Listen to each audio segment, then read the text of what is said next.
और लोगों को समझाएंगे। सियासी जलसों में धार्मिक नारे, मजहबी नारे लगाए जा रहे हैं, तेरा मेरा रिश्ता क्या ला इलाहा इल्लल्लाह, इस पर क्या कहेंगे? सियासी जलसों में मजहबी नारे नहीं लगना चाहिए। हम बीजेपी या आरएसएस की विचारधारा के खिलाफ हैं। अगर वो उनके सियासी स्टेज से मजहबी नारा लगाते हैं, वो मजहब का इस्तेमाल करते हैं, इसलिए हम उस विचारधारा के खिलाफ हैं। हम एक सेकुलर मुल्क में रहते हैं। एक गांधी और अंबेडकर की विचारधारा, मौलाना अब्दुल कलाम की विचारधारा, इनसे सीख कर हम सियासत में काम काज करते हैं। तो किसी भी मजहबी स्टेज से, वो मजहबी स्टेज मुसलमानों का हो सियासी, या फिर मेजॉरिटी का हो, हिंदुओं का हो, सियासी स्टेज से मजहबी नारे लगाना ये बात मुनासिब नहीं है।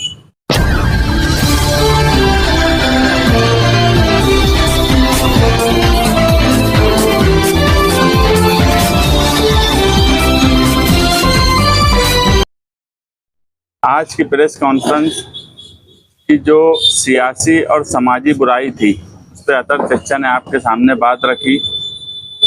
2 अक्टूबर गांधी जयंती के मौके पर दोपहर में 2 बजे से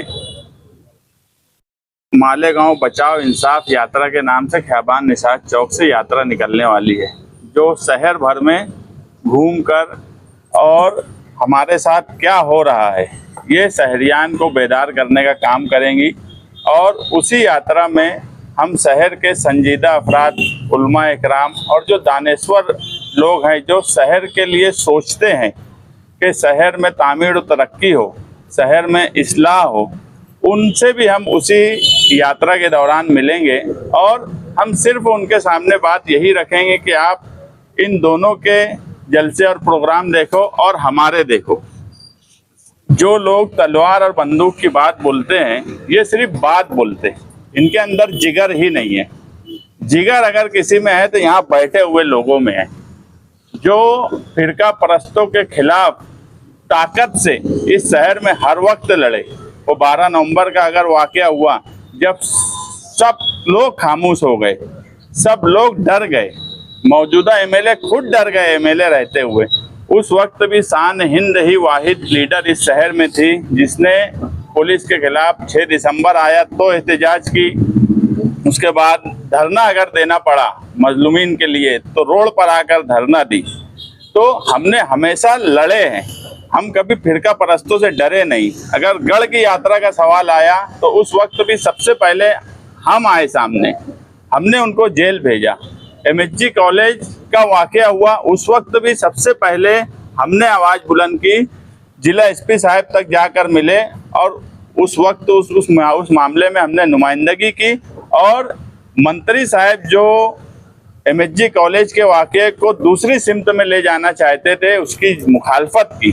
अगर ईदगाह ग्राउंड पे क्रिकेट खेलने का वाकया हुआ तो यही शान हिंद वहाँ जाकर क्रिकेट खेलने की बात की। अगर शिवाजी महाराज के स्टेचू के पास फिरका परस्त 15 अगस्त को भगवा झंडा लेकर आने की बात बोली तो इनकी छाती में दम नहीं था आजी और माजी आमदार के कि वो वहाँ पहुँचे। हम ही थे जो तिरंगा लेकर वहाँ पहुँचे और फिरका परस्तों को अपना रास्ता बदलना पड़ा। सिविल हॉस्पिटल का वाकया हुआ या इंसाफ की आवाज़ का जब धरना हुआ तो उस वक्त बड़े बहादुर थे माजी आमदार आसिफ शेख, तो इतने बहादुर थे तो जिस वक्त धरना चालू था शिवाजी महाराज के स्टेचू के पास, तो वहां आते ना, वो जाकर बैठे बाबा साहेब अम्बेडकर के पुतले के पास सिर्फ नाटक और छचन करने के लिए। ये बहादुर है ही नहीं, ये सिर्फ शहर में समाज को खराब करने का काम कर रहे हैं। लीडर से समाज बनता है, अच्छा भी बनता, बुरा भी बनता, मगर इन 25 सालों में सिर्फ और सिर्फ इस शहर में बुराई ही पनपी है। तामीर और तरक्की का नारा लगा है। हम जो बोल रहे हैं कि 25 साल में इस शहर को खंडर कर दिए, ये दोनों भी एक दूसरे पे यही इल्ज़ाम लगा रहे हैं। ये बोलते इन्होंने कुछ नहीं किए, वो बोलते इन्होंने कुछ नहीं किए। बात तो ये बिल्कुल सच है कि किसी ने कुछ नहीं किया। इसलिए मालेगांव जो इंसाफ यात्रा निकल रही है, मालेगांव की आवाम उसमें ताउन करे, उसमें शिरकत करे। अलग अलग हिस्से में हम लोगों के घर तक जाएंगे। हमने इसलिए यात्रा निकालने का फैसला किया कि अब शहर को ये ज़रूरत है कि लोगों तक जाया जाए और इनकी नाकामी और नाअहली तो यहाँ तक ठीक थी, मगर अब जिस तरह की जबान इस्तेमाल की जा रही है, जिस तरह की तकरीरें की जा रही है, उससे कहीं ना कहीं जहाँ पर बोला जाता है वहाँ माँ बहनें सुनती हैं। तो क्या मुस्तकबिल में ये हमारे बच्चों के हाथों में तलवार और बंदूक देना चाहते हैं क्या, कि तालीम देना चाहते हैं? इन्होंने एक स्कूल नहीं बनाई 25 सालों में दोनों ने मिलकर, और आज सिर्फ बंदूक तलवार और गलत ऐसी ऐसी बातें जो एक आम आदमी भी स्टेज से नहीं बोलेगा, ये लीडरी करने वाले लोग वो बात स्टेज से बोल रहे हैं। मैं दावे से ये बोलता हूँ कि इनके अंदर दम नहीं है, इनके अंदर जिगर नहीं है फिरका परस्तों से लड़ने का। ये कभी मंत्री के खिलाफ एक बात नहीं बोलते। इन्होंने मीटिंग ली, उस मीटिंग में भी इन्होंने इतना सब होने के बाद, सारी चीजें उस तरफ चले जाने के बाद उस पर एक बात नहीं बोलते। ये मंत्री से जो लोग डरते हैं वो आज इस तरह की बात कर रहे हैं बंदूक की।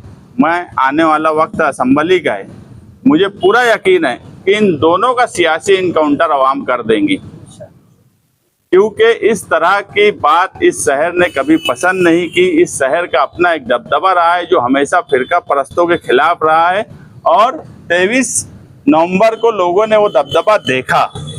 और उस वक्त जो धरना दिया गया, 3 FIR पुलिस ने की। एक FIR जो है वो जो नकली शिव प्रेमी आए थे उनके ऊपर की, क्योंकि उनके लग परमिशन नहीं था और लॉ एंड ऑर्डर के हालात वो खराब कर रहे थे। एक दीवाने की तरह जाके अंबेडकर पुतले के पास पहुंच गए, उनके ऊपर हुई। हमारे पास परमिशन था, मगर उसके बाद पुलिस ये बोलती है कि हम 4:30 बजे के बाद तक धरना चलाए, इसलिए हम पे भी FIR की गई। मुझे पुलिस वाले बुलाए, मैंने उनको साफ बोला हूँ कि अब जो है मुझे और जो लोग भी 8 लोगों को आरोपी बनाए हैं, आप मजिस्ट्रेट के सामने हमको लेके चलो। अब मैं भी चाहता हूं कि ये मामला जज के सामने आए। जज के सामने मैं भी अब वीडियो बताऊंगा, ना उसमें जामीन लूंगा पुलिस स्टेशन से, ना उनकी नोटिस लूंगा, ना किसी रजिस्टर पे साइन करूंगा। ये पुलिस को मैं बोल दिया हूं और मीडिया के जरिए भी उनको बोल देता हूं। हाँ, वो अगर ये बोलेंगे कि तुमको गिरफ्तार करने आएंगे तो गिरफ्तारी देने के लिए तैयार हूँ, लेकिन जज के सामने मैं खड़ा रहकर ये सारी बात बताऊंगा कि अगर कुछ लोग इस तरह की नफरत फैला रहे हैं एक समाज के खिलाफ, कि अगर वहाँ फूल हार किया गया तो वो फूल को निकाल दिया गया, उसका शुद्धिकरण किया गया, तो इसके ताल्लुक से पुलिस डिपार्टमेंट ने उनके ऊपर क्या एक्शन ली। अब मैं भी चाहता हूँ, मैं उस वक्त तो भी पुलिस डिपार्टमेंट को बोला था कि उन सालों को 2 डंडा अगर उस वक्त पुलिस मारी होती, पुल के बाहर वो पुल के इस तरफ नहीं दिखे होते, उस तरफ भागे होते, मगर उस वक्त पुलिस ने 2 डंडा उनको नहीं मारी। जबकि पुलिस का ये काम था कि वो जिस तरह के हालात उस वक्त खराब कर रहे थे, उनको 2 डंडा मारना चाहिए था और वहाँ से भगाना चाहिए था। मगर पुलिस ने जो तरीका अपनाई कि सबको ऊपर केस कर देना और सबको थपथपाना, ये तरीका बराबर नहीं है। अगर कोई गुनहगार है तो उसके ऊपर गुनाह दाखिल होना चाहिए, मगर जो नहीं है उनके ऊपर कतई नहीं होना चाहिए। हम भी अब ये मैटर मजिस्ट्रेट तक लेके जाने के लिए तैयार हैं। आने वाला वक्त असेंबली का है, हम पूरी तैयारी असेंबली इलेक्शन की कर रहे हैं और कहीं ना कहीं हमको उम्मीद है कि शहर इन दोनों से नाराज़ है, इनके तामीरी काम और भ्रष्टाचार से नाराज़ है, इनके तरीक़ाकार से नाराज़ है।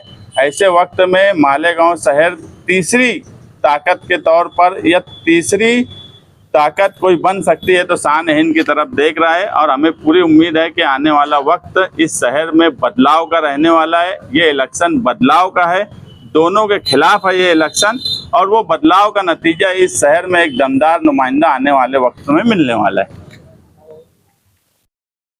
लेकिन पुलिस को यही मालूम है कि हमको भी नाच नचाना आता, फिर अगर एक ही लकड़ी से हाँक रही है तो पुलिस को ये भी मालूम है कि हम कौन है। आज सरकार में कुछ लोग हैं, मंत्री है, दूसरे लोग हैं, यहाँ तक के शहर के भी कुछ लोग दबाव बनाते हैं कि हमको किसी तरीके से रोक दिया जाए। इनके अंदर खुद दम नहीं है लड़ने का, मगर ये चाहते हैं कोई तीसरा आदमी भी उनसे ना लड़े, फिरका परस्तों से ना लड़े, इसलिए पुलिस पे जानबूझ के दबाव बनाया जाता है।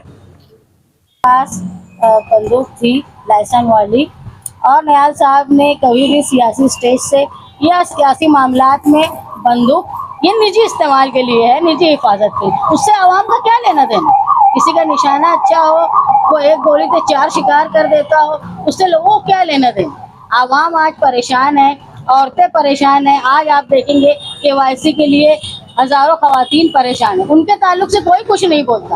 आज बैतुल कला के लिए कच्चे इलाकों में लोग परेशान है। आज मालेगांव शहर की 60% गटरें ओवरफ्लो होके बहती है, जहां नापाकी लगा के लोग मस्जिदों में और अपने घर में शामिल होते हैं। जो लोग सियासत में इस्लाह करने के लिए आए थे, वो इस्लाह छोड़ के असलाह की बात करने लगे। ऐसा हो गया है कि नापाकी लेके लोग मस्जिदों में जा रहे हैं। ये कैसी इस्लाह है? शहर को गंदा और नापाक कर दिया गया और मस्जिद और मीनारों का शहर कहलाता है। मदरसे के बच्चों को रोड पे आना पड़ा, जो बेचारे दुनिया की लज्जतों को छोड़ के मदरसे में दीन और अल्लाह से लौ लगाते हैं, उनको आज सड़क पे उतर के आना पड़ा सियासी काम के लिए। ये शर्म की बात है। जो नुमाइंदे यहाँ इक़्तिदार में हैं, चाहे वो कॉरपोरेशन में हो चाहे असेंबली में हो, उनका ये रिकॉर्ड जीरो है कि उन्होंने ऐसे बच्चे जो अल्लाह से लौ लगाने के लिए मदरसे में थे, उनको सड़कों पे उतर के आना पड़ा। आने वाले इलेक्शन में मुद्दा ये रहेगा शान की गारंटी। ये इलेक्शन का इंशाल्लाह मुद्दा रहेगा और हम इसी पे इलेक्शन लड़ने वाले हैं। मैं एक बात साफ बोल दूं कि ये ना माजी आमदार ना मौजूदा आमदार, ये दोनों के पास शहर में कुछ काम किए हो, शहर के लिए कुछ किए हो, तो ऐसा है ही नहीं। ये दोनों यही करने वाले हैं। बंदूक, तलवार, गोली, इसके घर की जातियात, ये अगर आज मौजूदा एमएलए बोले तो माजी एमएलए भी यही शुरू किए, उनकी ही ये शुरुआत थी। ये सियासत में ये बात बराबर नहीं है। तो ये बात वो इसलिए नहीं करना चाहते कि उनके पास कोई तामीरी काम नहीं। दोनों इक़्तिदार में रहे, कॉरपोरेशन में अगर शेख रशीद साहब का खानदान रहा तो भी उन्होंने कोई तामीरी काम नहीं किया जिसको वो बता नहीं सकते, और जो 5 साल एमएलए रहे वो भी कुछ नहीं बता सकते। तो हम लोगों का यही मानना है कि मुद्दे से हटाकर ये मिली जोड़ खेल रहे हैं कि तीसरी बात करो कि हमारी जो नाकारापन है वो लोगों के सामने ना आए। ये फौरी तौर पे कुछ लोगों को इंटरटेनमेंट के तौर पे अच्छी लग सकती, मगर जनरल लोग इस बात को कतई पसंद नहीं करेंगे। और समझ में नहीं आता जब फिरका परस्त अपने ऊपर हमला करते हैं, चाहे वो अल्फाज से हो चाहे कानूनी तौर पे। 12 नवंबर के वक्त कोई बंदूक वाला, कोई बिना बंदूक वाला, कोई नजर नहीं आया। जब यात्रा यहाँ से जा रही थी तो कई मस्जिदों में तरावी में खलल आया, तरावी रुक गए, तब इस्लाह सियासत वाले आकर बोले नहीं कि ये क्या हो रहा है। उसके बाद जब एक एमएसजी कॉलेज में सिर्फ लोगों को अच्छी तालीम आगे क्या हासिल करना चाहिए उसमें बोला गया, वहाँ हुजूर के नाम के पोस्टर की तस्वीर हुई, उस वक्त भी कोई कुछ नहीं बोला। तो ये बहादुर लोग जो बंदूकें रख रख के घूमते हैं, ये करते कहाँ है? बंदूक किसके लिए इस्तेमाल करते और बताते क्यों? ये शहर की सियासत की गिरावट है, न सिर्फ सियासी बल्कि सामाजिक गिरावट है। इस्लाह सियासत के नाम पे आने वाले लोग गुंडों के साथ लड़ते लड़ते वैसे ही हो गए कि उनको भी असलाह की बात करनी पड़ी। था इसलिए वो बात बोली गई थी एनआरसी के मामले में, और स्टेज हमारा था तो इतनी बहादुरी की बात हो गई। उसी स्टेज की उमर खालिद की एक बात है जो आने वाले वक्त में बताऊंगा। उसी स्टेज पर ये बहादुरी इसीलिए थी कि हम बैठे थे वहाँ, मगर उसमें भी उन्होंने जो उस वक्त उमर खालिद के साथ किया वो आने वाले वक्त में अवाम के सामने बताऊंगा कि मौजूदा एमएलए ने उमर खालिद के साथ क्या किया था। उमर खालिद 4 साल हो गया जेल में है। जो अन्याय और नाइंसाफी के खिलाफ लड़ने वाला नौजवान लड़का था, उसके साथ इन्होंने किस तरह का बर्ताव किया, किस तरह की बात की, ये आने वाले वक्त में बताऊंगा, क्योंकि हमारे पास भी अभी वक्त है। एक एक बात हम भी बताएंगे। खलील भाई यहाँ बात उस स्टेज की निकाल दी है और उस स्टेज से उमर खालिद की बात जुड़ी हुई है ना। एक बात समझ लो कि अभी शान बोली कि एमएसजी कॉलेज में हुजूर सल्लल्लाहु अलैहि वसल्लम की जो नाम था वो पोस्टर निकाल दिया गया। उस वक्त इनको वो नहीं होता क्या? इनको तकलीफ नहीं होती? इनको उस वक्त बहादुरी नहीं दिखती? जब गढ़ की यात्रा वाले आते, जब इनकी बहादुरी कहाँ चली जाती? मुझे बताओ, एक लफ्ज अगर ये मंत्री के खिलाफ बोलने की इनके अंदर हिम्मत क्यों नहीं है? मंत्री आज पूरा शहर हमारा खंडर करके उधर तज़ीनकारी कर रहा है, मगर उसके बाद नहीं बोलते। मुस्लिम औरतें आज तो अगर कोई मुस्लिम औरतें उस तरफ अगर चली जाए तो बड़ा वो होता कि यार उल्मा भी आ जाते, सब आ जाते कि यार मुसलमान औरतें वहाँ चली जा रही। आज रात भर मुस्लिम औरतें सो रही हैं उस हिस्से में, परेशान है उनके केवाईसी नहीं हो रही है, 11 बजे 12 बजे 2 बजे जा रहे हैं, उस वक्त भी क्यों नहीं ये मंत्री के खिलाफ बोलते? इनके मैनिफेस्टो में था कि हम जो है नेशनलाइज बैंक की ब्रांच, एटीएम इस तरफ और लाएंगे। अरे और लाना तो छोड़ो, जो था वो चला गया। तो इनको तकलीफ नहीं होती क्या कि मुस्लिम औरतों के कि इतना परेशान है, दूसरी सब परेशानी है, इनको उस वक्त तकलीफ हो गई, मंत्री के खिलाफ बोलने की हिम्मत क्यों नहीं आती? ये सब भड़काऊ मौलाना नहीं, ये बुज़दिल है, इनके अंदर दम ही नहीं है, दोनों में दम नहीं है, ये सिर्फ एक दूसरे के खिलाफ। यहाँ पर तुम लड़के क्या कर लेंगे? अगर तुम्हारे में हिम्मत है तो लड़ो ना फिरका परस्तों के खिलाफ। अगर उस वक्त हिम्मत होती आसिफ शेख में तो शिवाजी पुतले के पास आ जाते ना, जब फिरका परस्त आए थे हमारे खिलाफ आए थे। ठीक है, हम तो शहर के थे ना, अगर ये बड़े बहादुर थे, बड़े 40-50 भाई हैं और सिर्फ बहादुर और दादागिरी की बात करते तो उस वक्त इनकी दादागिरी कहाँ गई थी? जब अतर चचा, मैं, रिजवान साहब वहाँ हार पहनाने गए थे, उस वक्त इनकी बहादुरी कहाँ चली गई थी? तो अक्टूबर को निकलेंगे तो ये जहांगीर का तराजू लेके निकलेंगे क्या? इंसाफ वाला? हाँ, इंसाफ का तराजू लेके निकलेंगे। आज की ये प्रेस कॉन्फ्रेंस कई मौजू पर है, जिसकी तफसील समाजवादी पार्टी के युवा नेता मोहम्मद मुस्तकीम टिकनेडी साहब, समाजवादी पार्टी की सदर मोहतरमा शान हिंद साहिबा बताएंगे। मैं शहरी हालात पर तमाम मस्जिद के आइम्मा, मदरसे के मुदर्रिसीन और जो लोग भी शहर के लिए, अमन के लिए, शहर की इस्लाह के लिए, इस्लाह माशरा के लिए रातों दिन काम करते हैं, आपके मीडिया के ज़रिए उन तक कुछ बातें पहुंचाने की कोशिश कर रहा हूँ। साबिक एमएलए जिनके घर के लोग गालिबन 40-45 साल से इक़्तिदार का मज़ा चख रहे हैं और जिस तरह की वो सियासत कर रहे हैं, ये तो पूरे शहर पर रोशन है। अभी हाल ही में मरहूम शेख रशीद साहब के पोते शेख आसिफ साहब के भाई, उन्होंने आगरा रोड पर गोली चलाई और बहुत डेयरिंग से चलाई। उनका निशाना चूक गया और वो अपने मकसद में कामयाब नहीं हुए, लेकिन एक बैठे हुए शख्स को, साबिक मेयर को गोली लगी और उसके बाद शहर से में एक खौफ का माहौल है। उसके बाद मालेगांव की नहीं, मैं एमएलए जो है नितेश राणे साहब, वो गुंडागर्दी की बात कर रहे हैं। 1.5 फुट के हैं और कहते हैं कि मस्जिद में घुस के मारूंगा। वो गुंडागर्दी कर रहे हैं। हमारे महाराष्ट्र की सियासत और बिलखुसूस मालेगांव की सियासत किस तरफ जा रही है?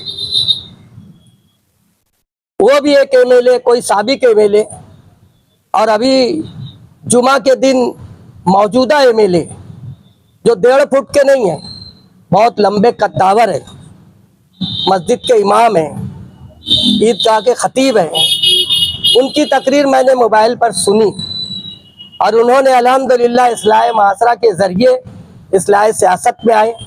इस्लाह सियासत के बाद आज वो जिस तरह की बात कर रहे हैं, ऐसी ही बात तो कोई उजक, कोई अनपढ़, कोई जाहिल भी करने से हिचकिचाएगा कि मेरे पास भी बंदूक है, लाइसेंस वाली है, निशाना चूकता नहीं मेरा। और फिर उसके बाद सियासत में घर तक पहुंच जाना। माजी आमदार शेख आसिफ साहब कहते थे कि मेरे पास बहुत लोगों का वीडियो है, स्क्रीन लगा के बताऊंगा। वो तो स्क्रीन लगा के बता ना सके। अब एमएलए साहब बोलते हैं कि भूरी भाभी या गोरी भाभी, ये किस तरफ ले जा रहे हैं? ये आलिम दीन है, एक मस्जिद के इमाम है और उनकी रिश्तेदारी है, ऐसा भी बता रहे हैं। और ये भी बोल रहे हैं कि उनके लोग लाकर बता रहे हैं, तो कई घर के तलाक हो जाएंगे। मैं आपकी मीडिया के ज़रिए हमारे उलमा से अपील करूंगा कि ये दोनों आजी और माजी जिस तरह गुंडागर्दी और गंदी और गलीज सियासत कर रहे हैं, इसमें हमारे उलमा को आगे आना चाहिए। और जैसा कि शहर के बहुत सारे उलमा, लेकिन एक आलिम दीन जिसको यकीनन शहर की फिक्र है, मौलाना उमरैन महफूज रहमानी साहब, उन्होंने कई बार ये फिक्र बताई है। और इसी के साथ साथ दिगर उलमा भी अपनी खास महफिलों में बोलते हैं कि हमें शहर की सियासत में बदलाव लाना चाहिए। यही गंदगी देखकर लोग इस तरफ तवज्जो दे रहे हैं। मैं अपने उलमा से अपील करूंगा कि वो इस तरफ ध्यान दें। हमारा शहर और बिलखुसूस हमारी मिल्लत के जिम्मेदारान बहुत ज़्यादा नीचे उतर कर बात कर रहे हैं। अगर इनकी ज़बान को लगाम नहीं दिया तो आने वाली नस्ल हमारी तबाह और बर्बाद हो जाएगी। मैं शहर की आम पब्लिक से अभी अपील करूंगा कि आप देखें कि इक़्तिदार का नशा इन पर ऐसा चढ़ा है। माजी में आप जाएं, पिछले दिनों में हम पहुंचे, साथी निहाल अहमद साहब भी 25-30 साल नहीं, पूरी जिंदगी सियासत में लगाए, लेकिन कभी ऐसी किसी की जातियात पर, किसी तरह की गुंडागर्दी पर बात नहीं की जाती थी। मैं शहरियान से अपील करूंगा कि समाजवादी पार्टी जो सिर्फ और सिर्फ विसाख की बात, तामीर और तरक्की की बात कर रही है, तो आप उस तरफ जुटे, उस तरफ देखें और ये दोनों निकम्मा और नाकारा एमएलए को नाकारा बनाए और इनको रिजेक्ट करें। और जो लोग अपील कर रहे हैं कि एक बार और कोई ये चाह रहा है कि तीसरी बार, तो इंशाअल्लाह ताला समाजवादी पार्टी की हमारी सदर मोहतरमा शान हिंद साहिबा चुनकर आती है, तो इस तरह की नशा से हमारा माले गांव पाक होगा, नशे की लानत से हमारे नौजवान बचेंगे। मस्जिद मीनारों का जो शहर है, उसकी इज्जत, उसका विकार, उसकी आबरू इंशाअल्लाह ताला सलामत रहेगी, क्योंकि ये लोग सियासी है और सियासी बात करते हैं और 24 घंटा ये सियासत में रहते हैं। 24 घंटा सियासत में रहकर ये लोग अवामी खिदमत करते हैं। मैं शहरियान से एक बार और अपील करना चाहूँगा कि नितेश राणे 1.5 फुट का और एमएलए साहब गालिबन 6 फुट के हैं, लेकिन अपना कद घटाकर वो भी कहीं ना कहीं नितेश राणे के बराबर में आकर खड़े हो गए। तो इंसाफ यात्रा निकलने वाली है 2 अक्टूबर से। उस मौके पर हम जिस इलाके में जाएंगे, उस इलाके के उलमा से हम रास्ता कायम करेंगे, क्योंकि आज भी अल्हम्दुलिल्लाह हमारे शहर के जितने भी उलमा हैं, उन्हें बहरहाल शहर की तरफ फिक्र है। वो बेचारे मजबूर हैं, ऐसे खुल के बोल नहीं पा रहे, वो डर रहे हैं। और अब तो और डरेंगे कि भाई सभी के लग बंदूक और तलवार है। मैं तो सोच रहा कि अल्लाह पाक ने मुझे 5 साल बहुत आफियत से निकाल दिया, क्योंकि मैं तो बहुत खिलाफ बोलता था। तो झुमरपट्टी में मैं रहता हूँ, मेरे पास तो कुछ भी नहीं है, छुरी भी नहीं है, तो मेरा क्या होता था। बहरहाल बंदूक से डर है। अगर उलमा किसी के खिलाफ बोलते हैं, अगर किसी के खिलाफ नहीं बोलते, वो सही बात बोलते हैं, और किसी को ऐसा लगेगा कि ये आलिम मेरे खिलाफ बोल रहा है, तो उसको दबा देंगे। उसको भी बंदूक की नहीं दी जाएंगी, दी जा सकती है ना भाई, दी जा सकती है। सारे शहर को धमकी दी गई है, सिर्फ उलमे नहीं। यानी एक आवाम के जलसे में इस तरह की बात करना, किसी की जातियात पे, वो किसी के रिश्तेदार होंगे, किसी की बहन बेटी होगी, किसी की सास होगी, किसी की माँ होगी, उसके दिल पर क्या बीती होंगी। ये हम मस्जिद में तो बोलते हैं कि इस्लाम जो है पर्दा पोशी का मजहब है, अल्लाह ताला ऐबों को पर्दा डालने का हुक्म दिया है। अब तो लोग, मैं खुद नहीं हूँ, उलमा में बेदारी पैदा करने के लिए भी निकल रहे कि बुराई के खिलाफ आवाज उठाओ, लेकिन उलमा ही जो है मौजूदा एमएलए को एक दिन में 3 प्रोग्राम में बुला रहे हैं। कल मदरसा इस्लामिया में थे, बैतुल उलूम में थे और सदुक्ता मस्जिद के प्रोग्राम में थे। देखिए खलील भाई, वो एक मजहबी प्रोग्राम है, उसमें तो ऐसा है कि पूरी दुनिया से उनका बुलावा आएगा। बात अपन सियासत की कर रहे हैं कि सियासी स्टेज से इस तरह की बात आलिम को नहीं करना चाहिए। क्या आपने कभी किसी मस्जिद से, किसी मकतबे जिक्र की मस्जिद से कभी आपने ऐसी तकलीफ सुनी?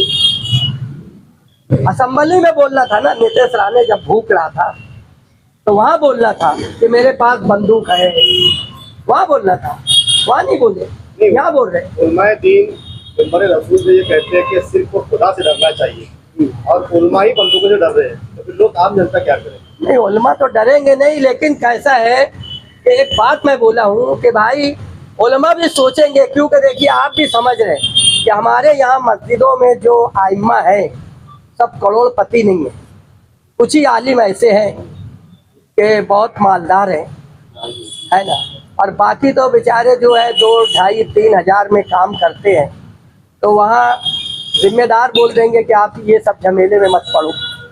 बहरहाल आज भी इतना दावा ज़रूर है कि अपने शहर में दीनदारी है और लोग आज भी शहर की फिक्र लेकर चल रहे हैं।